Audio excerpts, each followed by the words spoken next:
Good Lord, it's enormous! It is huge, isn't it? Oh, isn't it beautiful? Ah yes, now on BBC Three, behind the scenes once again, and it seems not only did Nintendo have Super Mario, but they also had some super shady secrets right in the midst of their outrageous fortunes. Hello! He's the biggest icon of the computer game generation. Mario! Mario! Better known than Mickey Mouse.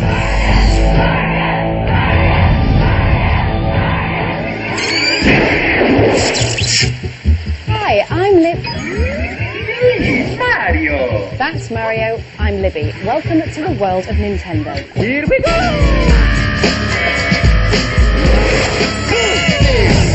The little Italian-American in a boiler suit has revolutionised the world of games and catapulted the Nintendo brand around the world. When I was 8 years old, just took us by storm. It was the coolest video game system we'd ever seen. It was amazing. I played before I went to school. I played when I got home from school. Anytime in between. You know, there's games that have secret codes in them, and these secret codes are just like Easter eggs that just keep you hunting and keep you coming back for more. Nintendo has made countless friends, but at times its business ethics have been questioned. Nobody's going to seriously believe that a company that's run by a lawyer like yourself, that you wouldn't know exactly what was being said by your sales force. Wasn't that a policy to threaten people to a certain degree? No, I like to compete, and I like to compete aggressively. Are you distancing yourself from those comments? My point is, there was a business that was making a lot of money, that had a large market share, and that tends to bring out lawsuits. Nintendo has found itself under attack over claims their games trigger epileptic seizures. We rolled him over. He had been foaming, so we called the paramedics who came, and that's the first question they asked me. Had he been playing video games? Nintendo rose from obscurity in Japan in the 1980s. In just a few years, they were earning as much as all the Hollywood movie studios combined. Nintendo came from nowhere, then suddenly the company was everywhere. They were ruthless, they were creative, and they were unbelievably successful. Behind Nintendo are two very different men. Shigeru Miyamoto is the childlike genius who created Mario and became the first celebrity of the games world. Hiroshi Yamauchi is the Iron Man of Japanese business, a control freak who exploited Miyamoto's talent and became a billionaire. But what is their game, and what's the real story behind Nintendo? It's my quest to find out.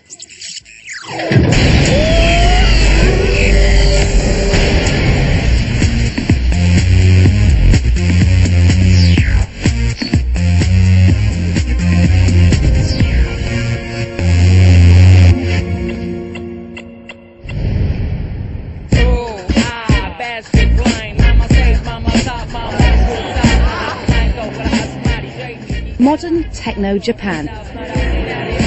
This is where I would start my quest in search of the men behind Nintendo's billions.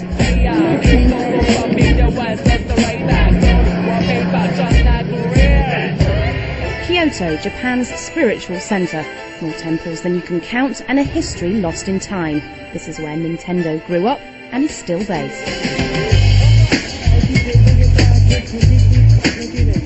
In 1950, a young man inherited the family business from his grandfather. Hiroshi Yamauchi's first act as head of Nintendo was to sack his own cousin. He wanted a free hand as undisputed boss. And it was Yamauchi's obsession for total control, this ruthlessness, that would bring global success and an enormous personal fortune. But getting an audience with Mr. Yamauchi isn't easy. He's got a reputation as a recluse and rarely gives interviews. I needed help, so I asked Kunio Kadawaki, a local journalist, to take me to Mr. Yamauchi's house in a Kyoto suburb and find out a bit more about him. Kunio, you've been trying to find people that can tell us something about Mr. Yamauchi, haven't you? How have you got on? I called many people, and unfortunately, all of them refused to talk on cameras. Why is that? He's such a powerful man, like emperor. Like an emperor? Yes. God, no wonder they won't talk. So is that building there with the white wall Mr. Yamauchi's house? Yeah, that's his house, Hiroshi Yamauchi's house. It's a huge house by Japanese standard, and he has been living there for more than 50 years. What have you found out about his sort of family history? His father left Hiroshi when he was 5 years old, and they never met each other later on. So he never saw his dad again? Hiroshi attended his father's funerals. Although the emperor's own doctor used to live here, it didn't look like a billionaire's house. Tucked away in an insignificant backstreet of Kyoto, and no one was at home.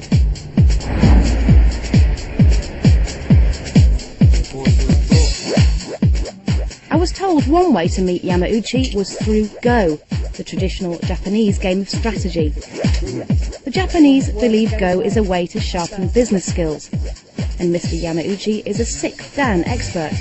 I was keen to find out more. So what is the sort of overall aim of the game? You have to build your territory. You put your stones on the board and try to take off your opponent's stones. The one with the biggest territory wins, basically. I'm trying to meet a businessman who's also a sick Dan Go player. Can you understand why his Go game will have helped his business strategy?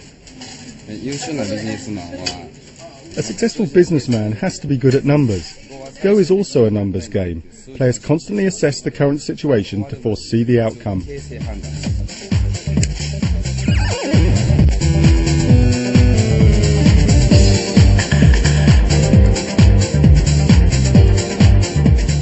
Rogers knows Yamauchi's prowess at Go firsthand.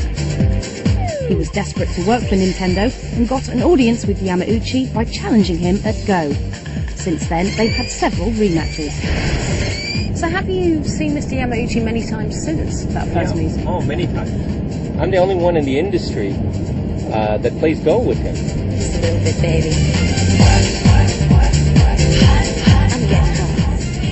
He's a very strong Go player, and he's tough as nails. And everybody in the company, how can I say, shudders when they're in his presence because he's so powerful. They don't speak without his permission.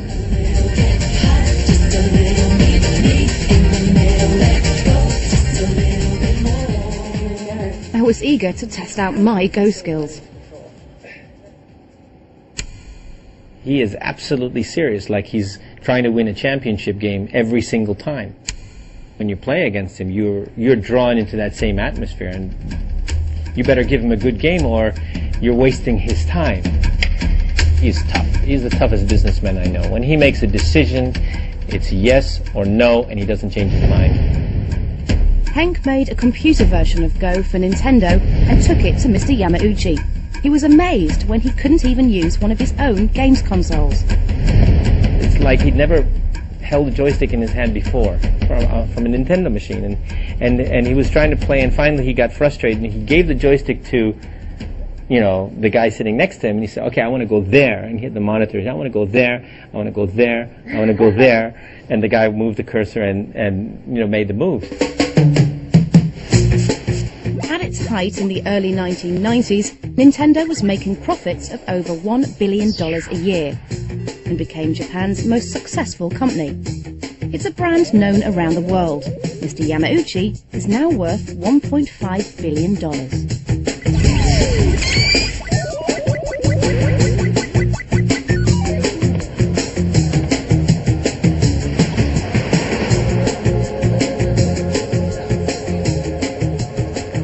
You can buy this stuff all over Japan. It's instant rice, and Yamauchi himself tried to get into the instant rice business in the 1960s. Quite a revolution. Japan wasn't quite ready for instant rice though. It failed.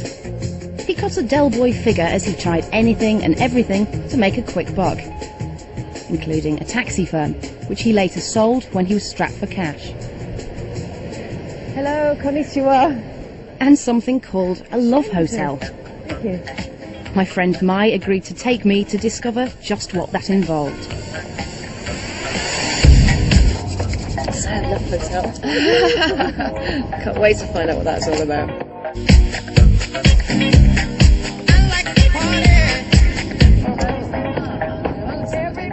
Do you know that when Mr. Yamauchi owned this taxi firm, he also owned a love hotel. I knew about his taxi business, but not about the love hotel. A bit of a mystery then, even better.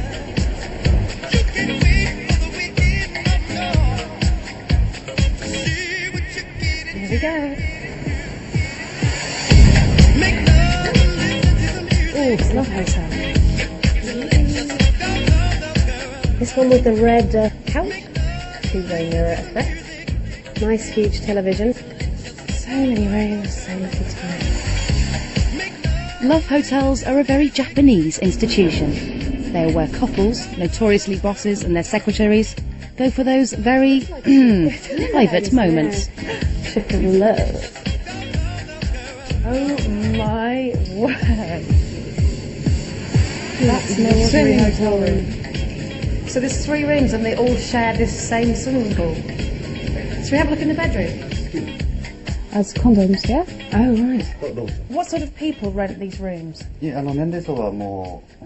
Couples from the age of 20 to 60 or 70. Just couples? Sometimes 2 women, or sometimes 2 men. Right, I think I'm getting the picture. Okay, so you're the height of discretion and you don't ask who these people are. That seems very, very wise.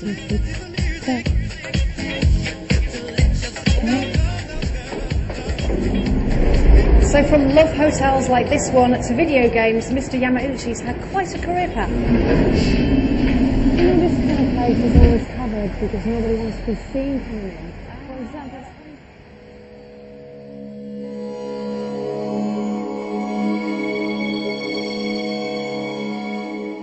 I was no closer to meeting Mr. Yamauchi.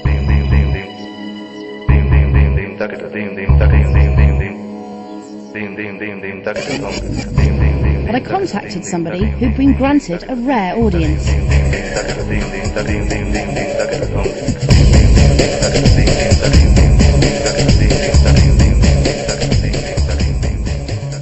Mr. Takahashi, I've been trying for weeks to get a meeting with Mr. Yamauchi and I'm having absolutely no success. You're one of the few people that's actually spoken to him, you've met him.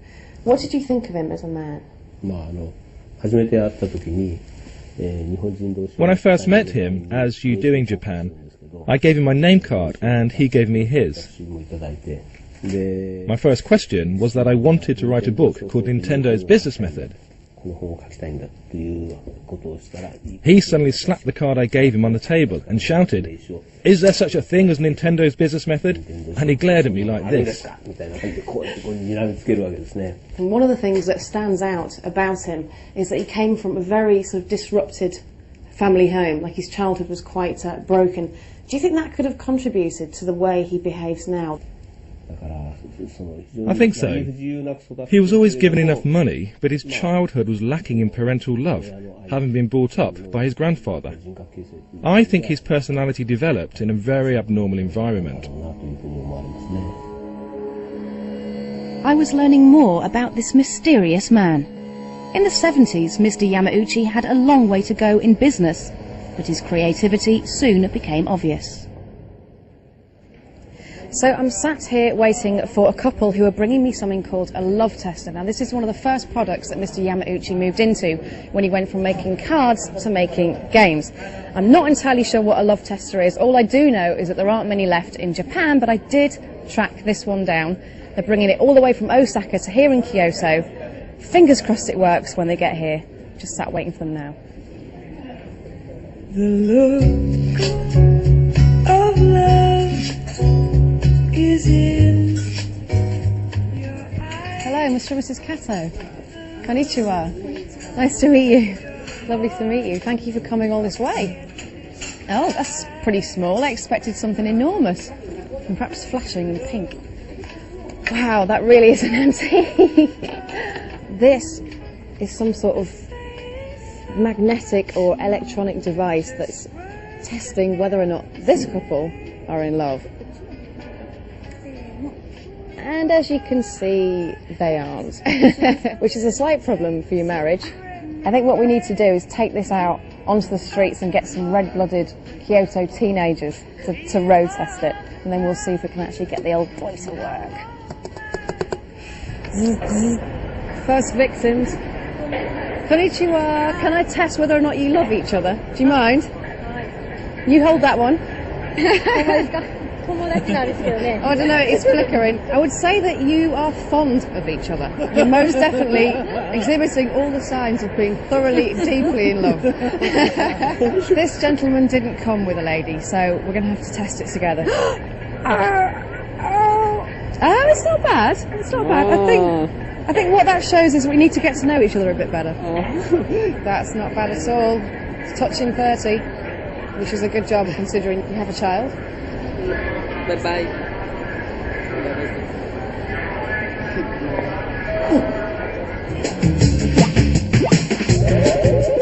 Still hungry to make the big time, Yamauchi's vision recognised computers as the future of games. Then, a stroke of luck. A young designer called Shigeru Miyamoto came asking for work. Miyamoto went on to create Mario, which made Nintendo into a global brand and lifted Mr. Yamauchi into the billionaire bracket. Miyamoto was one of many keen young designers who turned up for work in company uniforms and were paid mere salaries to keep Mr. Yamauchi in game hits. Yamauchi, tough and aggressive as ever to the outside world, showed a gentler side to his creative underlings. Well,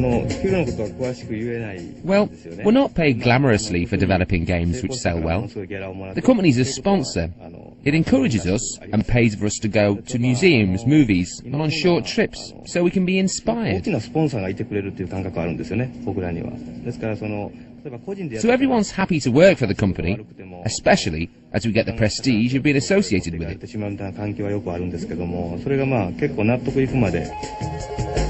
14 years on, and Miyamoto's risen to Nintendo's board. There are many questions I'd want to put to him. Surely he got royalties for his games. And just what is his relationship with Yamauchi?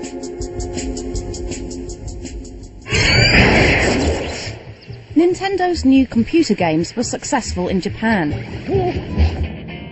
But America was where the real money could be made.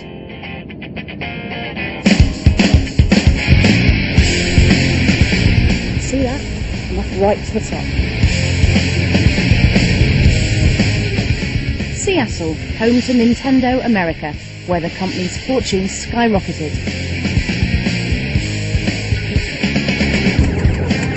Oh, yes! Miyamoto's first game was The Key.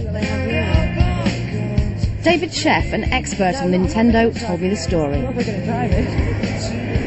So when Nintendo arrived in America, it was arcades like this that really predominated the video game industry. There was no home industry to speak of.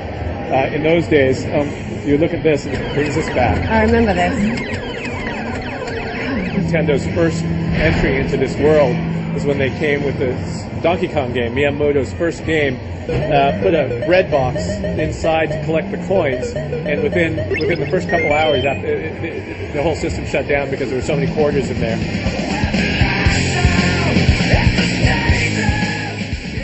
Game arcades around America were soon clamouring for Donkey Kong. It was Nintendo's first hit game in the US.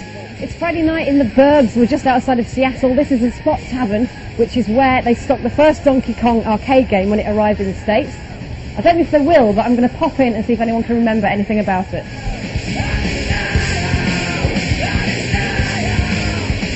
Hello. Hi. How you doing? My name's Good. Libby. Nice to meet you, Scott. Scott, nice to meet you. Nice to meet you. Did they just come in one day and dump the machine down? And Yes, they came in here, they dumped the machine down, and they asked my boss, are you willing to have Donkey Kong in here? And he was willing to say yes. It's hard to imagine, but when it came out, I was rather young, and we played it all the time. There were no guns in Donkey Kong. Certainly were. Donkey Kong was the first ever arcade game to have a storyline. Mario was the central character, and his debut proved so popular that Nintendo put him in more and more games. Mario! Mario! Mario! Miyamoto's creation Mario made over $8 billion for Nintendo. Nintendo wanted to get out of the arcades and into people's homes, and it was the phenomenally popular character Mario who helped them achieve it.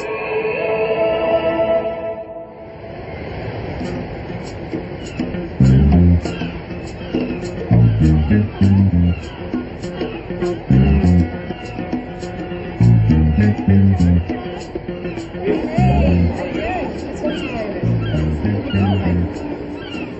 is where it all began. Oh, look at that, Nintendo 8-bit. So this was the first one, was it? The first one, collector's item. So why this? Why did this work? Yamauchi understood that it was all about what was inside the box. And inside this box at the time was incredibly sophisticated graphics, incredibly sophisticated control. What was also inside the box was a coded microchip, allowing only Nintendo games to be played. It was the perfect money generator for Yamauchi. Will your family be the first to witness the birth of the incredible Nintendo Entertainment System? The system came with a gimmick robot, and as kids clamoured for Mario's games at $50 a go, they had to buy the system that played them at $99. To open columns so you get to the dynamite before it explodes. Other companies' games and computer systems were simply locked out. The strategy won Nintendo 95% of the market, but it also brought accusations of unfair competition. The Nintendo Entertainment System, the first to move video action off the TV screen.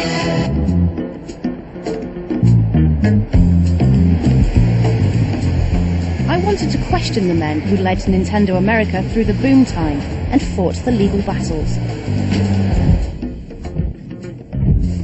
So on the way to Nintendo America HQ, good English weather they've laid on for us, as you can see.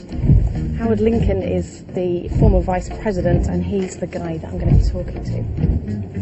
Hi, Libby from the BBC, here to see Howard Lincoln. Thank you. Howard. Hi, Howard. Bobber. Nice to meet you. Nice to meet you, Libby. How are you doing? Nice to meet you, Libby. And these are games testers. That must be a lot of people's dream job. Get paid to just sit and play games. Yeah. Howard was a hardened Seattle lawyer when he was recruited. He would need all his legal skills over the next 20 years as Nintendo fought numerous lawsuits from rivals, licensees, and even the Federal Trade Commission.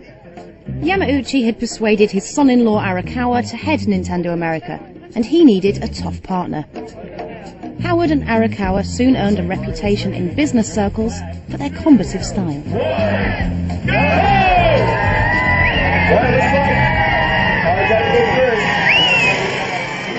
Nintendo became the success it was because of Arakawa and Lincoln joining forces and coming through, and it was like a take no prisoners, annihilate the enemy, do whatever it takes to succeed. They were kind of the bad boy renegades, and they enjoyed the attention that they got. When I met him, I was 40, he was 32. We were pretty young then. How did Mr. Yamauchi persuade his son-in-law to get involved? Because I've heard that he took him out and got him drunk. Well, you know, the amazing thing is that when Mr. Arakawa first came to this country, he had no idea of video games, the U.S. market, any of that. He had to learn all of it from scratch. He was the kind of guy that when he got into something, he just continued to work and to work and to work until he had mastered it. So in this company, he knew every single thing that every employee did. Howard and Arakawa's tactics came under scrutiny in 1989 when Nintendo of America was accused of monopolizing the market and forcing up its prices by up to 30%. We haven't done anything wrong here. What we've done in the last 3.5 years is to single-handedly recreate a dead industry. We have resurrected the home video game business. The Federal Trade Commission launched an inquiry. It was alleged that Nintendo was using its lockout chip strategy to stop competitors making rival games. And the company was also accused of pressuring retailers to stock only Nintendo. Nintendo implicitly or explicitly says, you sell someone else's product, and we are going to cut back your allocations. We had too many examples of that provided to us. Under such pressure, Nintendo America agreed to change its practices. The Federal Trade Commission, they felt that we had overstepped the line. We reached an accommodation and a settlement with them, and we were embarrassed by that. And we made certain that we didn't do the same thing again. Nobody's going to seriously believe that a company that's run by a lawyer like yourself and that you wouldn't know exactly what was being said by your sales force. Wasn't that a policy to threaten people to a certain degree? No, I like to compete, and I like to compete aggressively. And I think that spirit, if it's at the top, permeates down to all of the employees. And sometimes salespeople can say some strange things. And they Threatening get pretty things, aggressive. or how? Or, you know, gee, if they don't carry this product, or don't do this, or don't do that, I told them that they'd have a bad time, or something like that. Are you distancing yourself from those comments? My point is, here was a business that was making a lot of money, that had a large market share, and that tends to bring out lawsuits, competitors who go after you, claiming that you violated the antitrust laws. We won all of those lawsuits. What will the future bring from Nintendo? In America, the knives were out, and Nintendo did make some concessions in its business practice. Mike Tyson's Punch-Out! But in 2002, they didn't get off so lightly. Nintendo received a whopping £92 million fine from the European Commission for price fixing. Now you're playing with power! Nintendo hit controversy again when they bought Seattle's baseball team, the Mariners. Anti-Japanese feeling was then running high in America, and it was a PR disaster.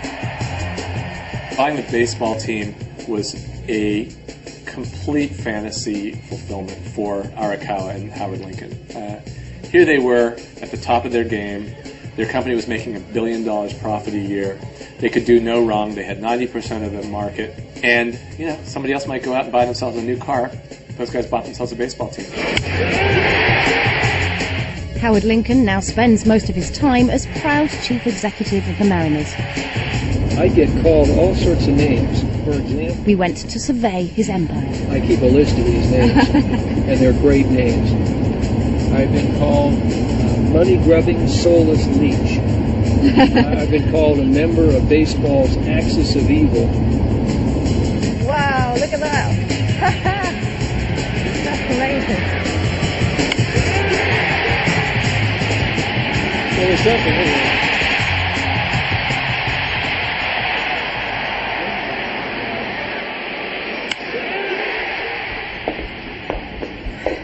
Here's the man.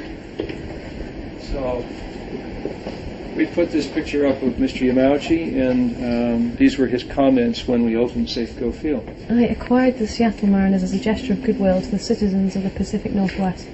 My hope is that Safeco Field will be the home of the Mariners for generations to come. Hiroshi Yamauchi, Kyoto, Japan, July 15th, 1909. You could also sit outside. The Mariners are now worth $385 million, but Yamauchi has never been to see the team he owns. That's a great view.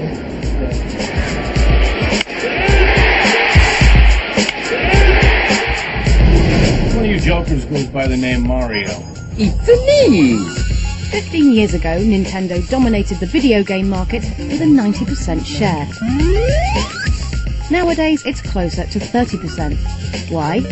Some industry insiders had told me the company has failed to anticipate the success of Sony's PlayStation 2, which currently outsells Nintendo's GameCube by 6-1. Others believe that Nintendo's current decline parallels the breakup in Mr. Yamauchi and Mr. Arakawa's relationship.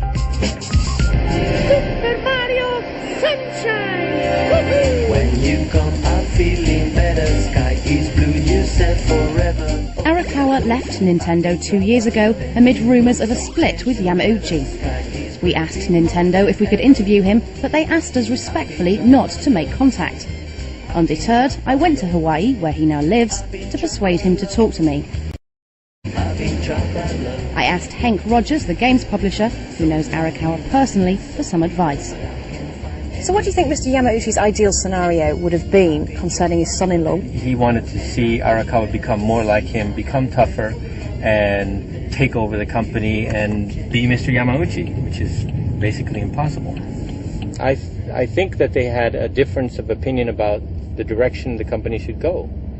And so I don't know the details, and I'm kind of afraid to. I wouldn't ask him to his face what's the reason. I just know that it has happened. Surprisingly, Arakawa and his wife Yoko, Yamauchi's daughter, were quite happy to speak to me. So that's it, is it? They spend their retirement in Seattle and Hawaii, where they're building a new house on an exclusive golfing estate.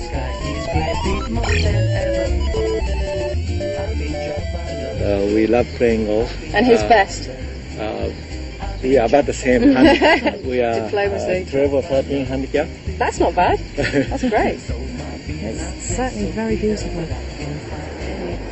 We surprised two builders sunning themselves, and Yoko was obviously a little annoyed.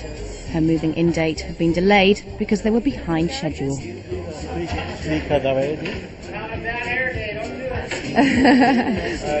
quickly as possible. Nice trellis. You're going to trail plants around there? 500 square feet. Okay, that's about 7 times bigger than my flat. And this is the great room. Yeah? We are going to have a big TV and fireplace. That will be a big TV. And for playing Nintendo games. I wanted to ask Mr. Arakawa and Yoko about rumours of a family fallout, but they were so welcoming it seemed a little impolite. Oh, of course, yeah. Oh, it looks like a stingray. Yeah. So why was it that you left Nintendo? I think game business is a very tough, difficult business, and I worked more than 20 years, and I think we are ready to retire. And what did you think of his decision to leave, Yoko? I think that's kind of, he works like more than, like 3 times more than most people, and I think it's a tough business, and I think he deserved it. Mr. Arakawa had obviously put the world of computer games far behind him. But I decided to press him on his relationship with Nintendo boss, Mr. Yamauchi. Do you speak to your father-in-law very often? I mean, he doesn't come over here very often, does he? You understand? Yeah, Mr. Yamauchi's life is all business, and if it's not business, he won't come here. Really? Not even to see his family? No.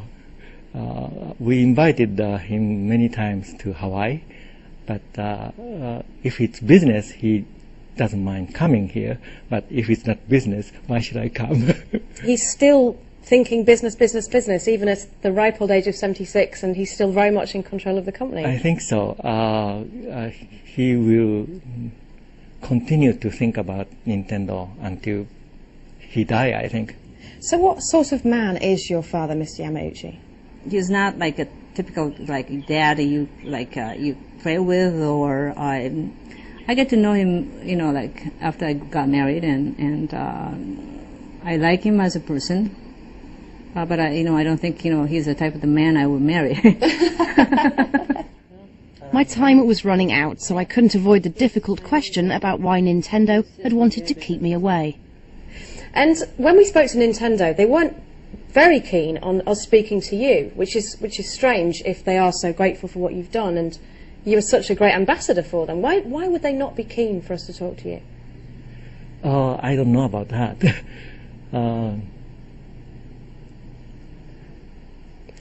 They are not keen for you to meet me?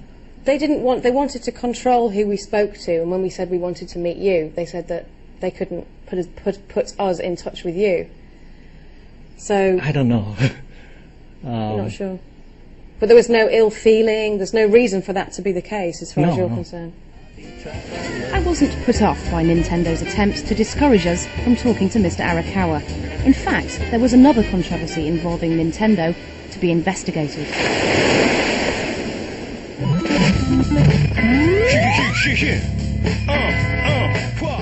Flashing lights and striking graphics are the lifeblood and entertainment in video games.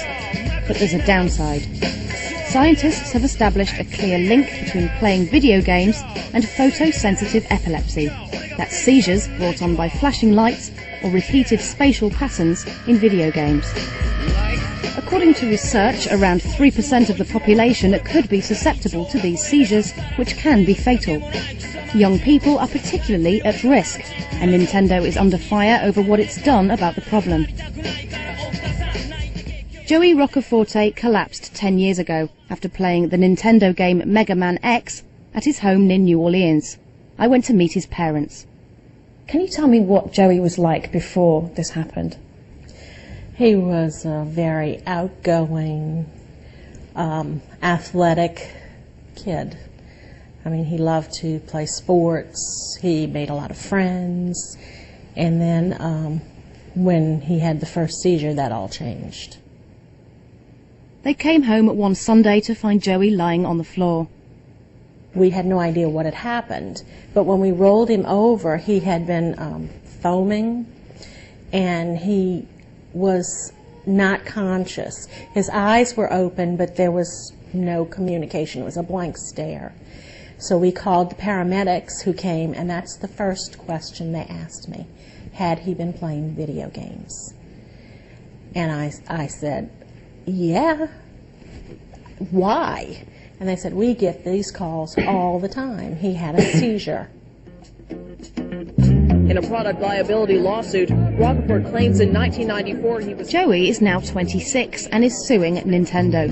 He lost an initial case, but the judge ordered a retrial after finding Nintendo twice in contempt for not disclosing information to the court.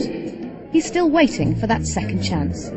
It is the dirty little secret of the video game industry, and quite frankly, I believe they're scared to death, win, lose, or draw in this case.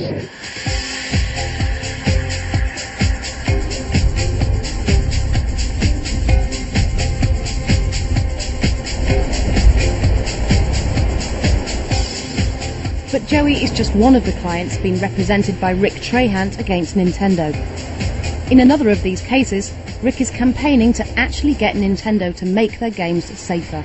Nintendo has made precious little effort to address the problem as opposed to defending the problem through litigation.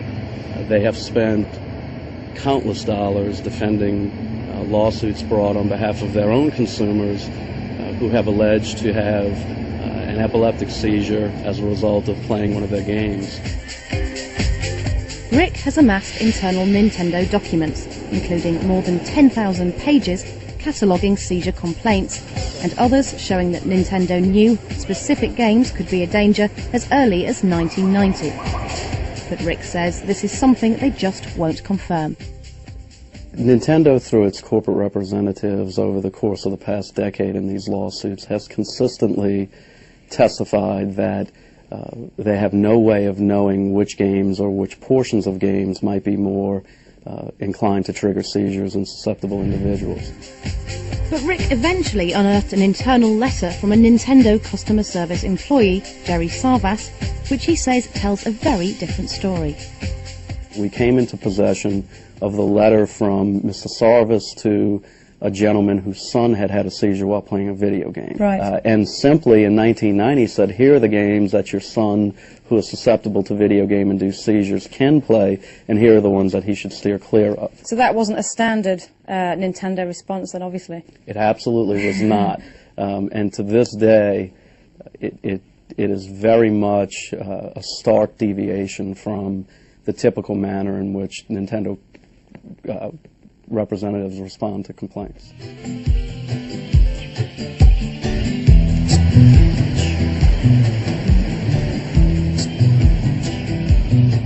I tracked down Jerry Sarvas, who no longer works for Nintendo. He says when he worked in the company's customer relations department, queries about epilepsy led him to ask Nintendo's R&D experts a straight question. What games have you heard about in regards to epilepsy? Which games should we tell them not to play? The Nintendo R&D experts gave him a list of games. But before this information was released to customers, Mr. Sarvas says Nintendo lawyers reduced the number of games listed. It was a pretty sizable list. Each game represents hundreds of thousands of units out there on the market. And if you have a list of 30-some games as opposed to 12 or 15, that's going to cut into your profits. Mr. Sarvas says Nintendo soon decided to stop releasing the names of games that might trigger seizures as complaints grew. I asked Howard Lincoln whether Nintendo had acted correctly. Nintendo first became aware of this photosensitive epilepsy issue many years ago. And as soon as it became aware of it, it took steps in Japan in terms of the manufacture of games, as well as taking steps in the warning and in instruction manuals and whatnot. Am I, as a parent, and as a grandparent, satisfied that Nintendo has done everything it could to make sure that its products are safe and that consumers are warned, and that we did that as soon as we knew about it? You bet. I wouldn't be at Nintendo. I wouldn't be connected with anybody that would, that would expose anybody to that kind of risk. In the UK, television programmes are regulated to reduce the risk of them triggering a seizure. The ITC guidelines set limits on flashing images and spatial patterns. There are no guidelines at all in the video game industry. Potential problems in programmes and video games can be detected by a machine developed at Birmingham's Aston University by Professor Graham Harding. Okay. We took him 6 Nintendo games to test. So this game, Graham, Mega Man X, which was the one that Joey Roccaforte was playing when he had his seizures, did this pass or fail your test? This game failed the test on 2 things. One flashes and the other on a repetitive pattern. You can see the bright flashes occurring, and you can see that there's 4 within a second. So of course, as soon as this occurs, it triggers and crosses the guideline and then fails quite dramatically, and then fails again a short period later. If you look, there's this high contrast pattern along the top here, which comes on and goes off, and each time it comes on, it triggers the computer and fails the guidelines. What about this game, Graham, which is Mario Kart Double Dash that you can get in the shops now? How did this fare? This one failed, as you can see. Again, it crossed the division line there, and you can see why it failed, that this change in pattern is actually producing a series of repetitive luminance changes. The computer industry doesn't apply ITC guidelines, so other companies may have games that fail the test. Out of the 6 Nintendo games we tested, 4 failed, and 2, Super Mario Bros. 1 and Legend of Zelda The Wind Waker, passed the UK guidelines. Where's the responsibility lie in this situation?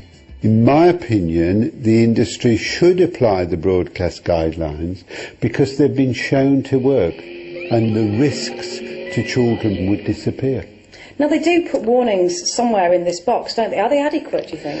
75% of those at risk will not know they're photosensitive. So, yes, you're helping a quarter of them, but 3/4 of them won't know until they have their first seizure.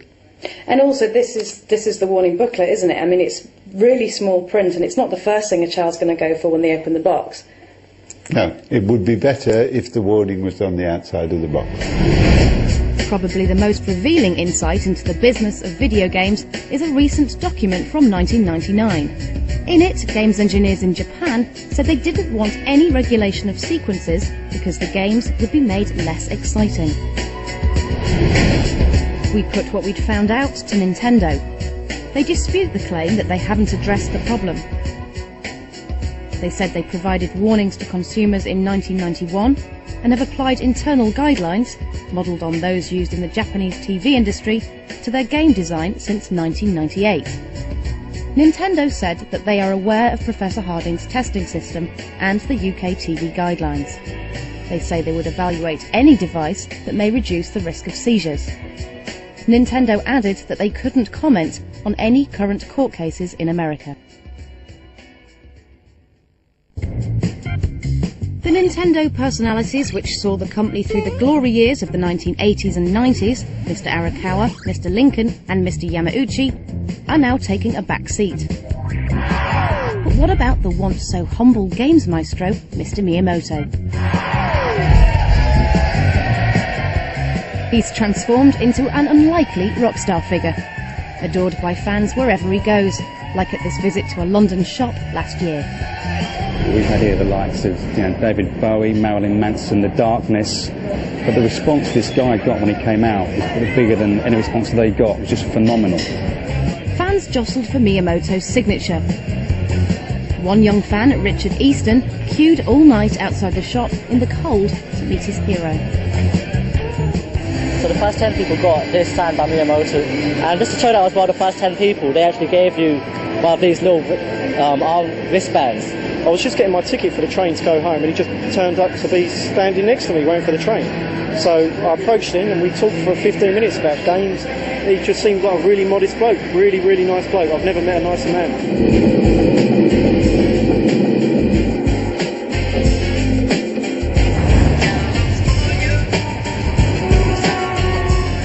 Next stop for me, Hollywood.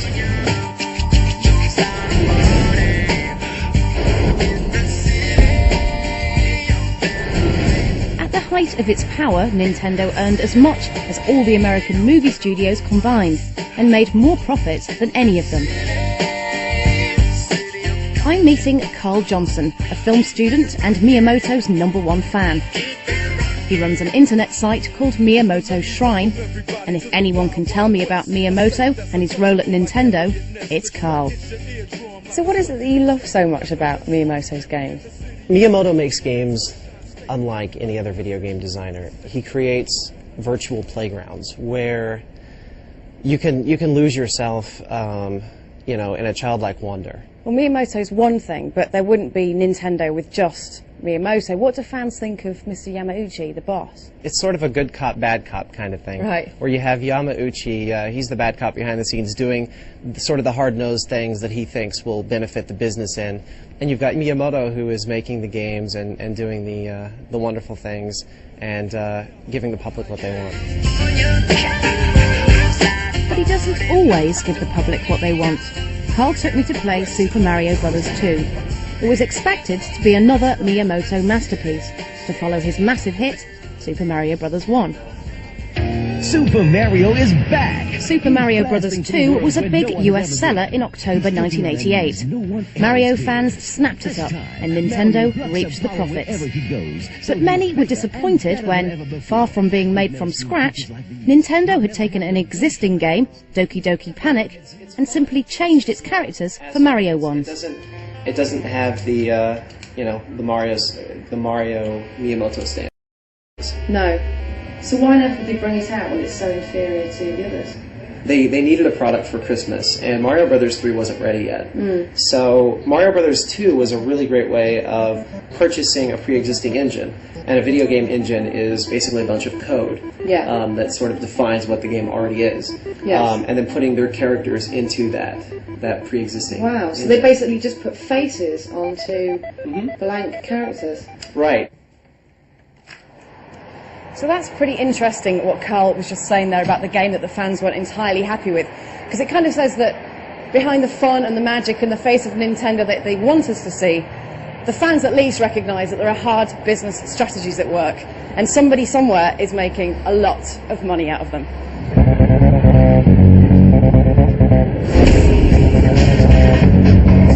I wanted to find out the secret of Miyamoto's talent and just how he's benefited from the vast profits made from his games. So I headed for Sonobe near Kyoto, where he grew up.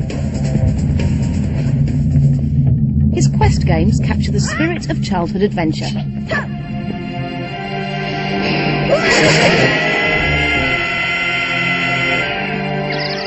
He says the inspiration came from the countryside and sites near his home he explored as a child. You can just imagine a young Miyamoto when he got out of school coming up here and playing around with all these sculptures. It looks so much like the graphics for Zelda, it's uncanny.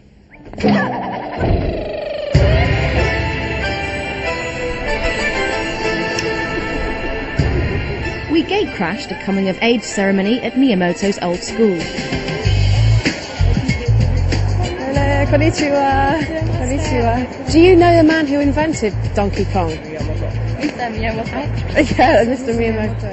And what do you think of the fact that Shigeru Miyamoto, that famous man who invented Mario, comes from Sonobe? I'm proud of him. His games are world famous.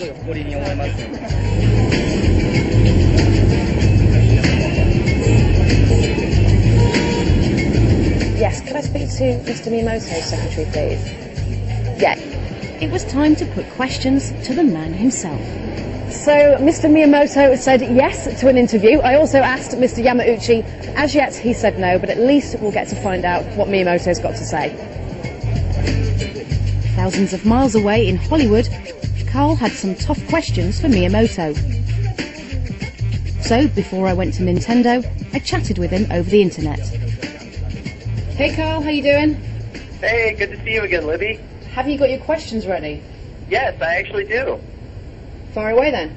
I was kind of curious as to the whole Super Mario Brothers 2 Doki Doki Panic thing. I would like to know more about the story behind that and why, instead of building a game from scratch, they used a pre-existing game and put Mario characters into it. Okay, and anything else? Yes, actually, I would like to know, since Miyamoto has been on the board, I want to make sure he's still getting hands-on with the games, and I'm just curious as to how much personal input he has on the games. I'll definitely ask him that, Carl. Is that it? Yeah, that's about it. I can't wait to hear what his responses were. Okay, well, I'll speak to you soon. Bye.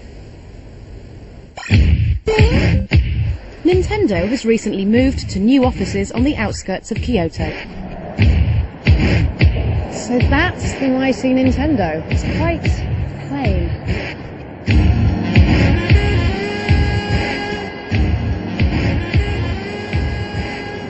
Looks like a private hospital.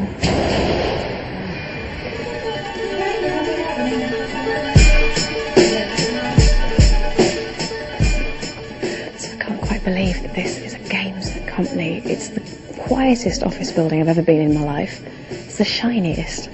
The artwork looks like something out of an old people's home.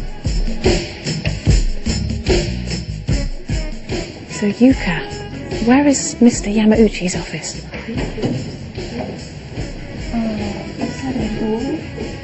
Right, through that door. Can we go and see him?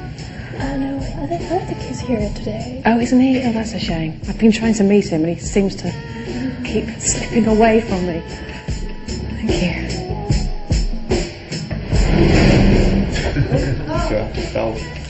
Okay, Mr. Miyamoto, thank you for the interview. How do you feel about having reached a kind of level of celebrity, not just in Japan but across the world? Are you comfortable with that kind of attention? I feel very embarrassed when strangers come up to me or ask for my autograph. I don't feel comfortable about that. But my ambition was to have my games used by many people. That's why I joined Nintendo, to be able to fulfill that ambition. So Carl has given me some questions to put to Mr. Miyamoto, and if I don't do it, he'll kill me, so here we go. Mr. Miyamoto, apparently American fans were disappointed with Mario Brothers 2. Did you have much input into it? Because they think you didn't. They think it was similar to Doki Doki Panic. It's Super Mario 2. I was involved in making Doki Doki Panic as well. I understand that real Mario fans are not fond of the flavours it contains, but I did take part in making it. The American version of Super Mario 2 was made by modifying Doki Doki Panic, which was launched in Japan. I think that's what Carl thought you did. That was a real fanatics question. Oh, was it? Hey, well done, Carl. Carl's second question is, what is your role now? Because fans are concerned that you don't have enough input into the games. Now you're in a more supervisory role. I'm involved in the making of some games, and I take a supervisory or advisory role for the others. I wasn't deeply involved in any recently launched games, so I'm thinking of launching my own game soon. The company knows that I'm more of use in making games than in managing employees, so don't worry.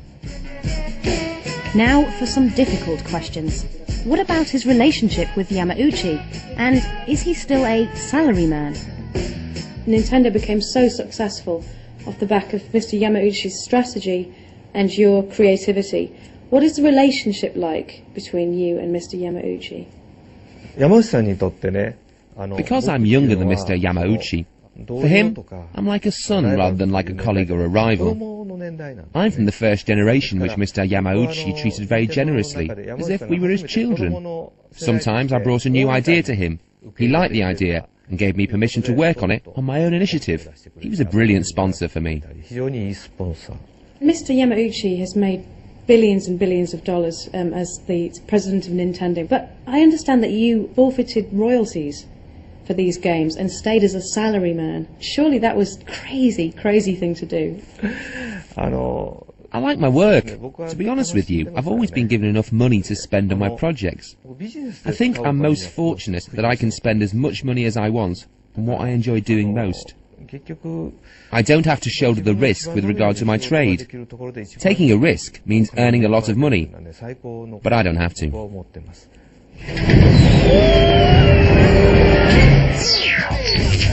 Well, I'm still not sure whether Mr. Miyamoto is in the same outrageous fortune bracket as Mr. Yamauchi, but he certainly seemed happy with his lot.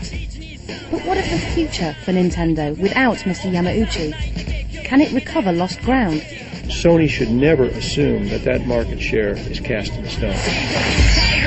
Nintendo was a small company when I joined, and now it's a big company.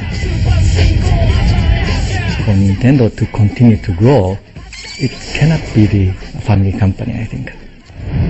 However, their fortunes may rest heavily on the outcome of the court case on product safety grounds. Such is their influence that a defeat would be a big blow for the whole industry. But one thing's for sure, Nintendo will still be making games for many years to come.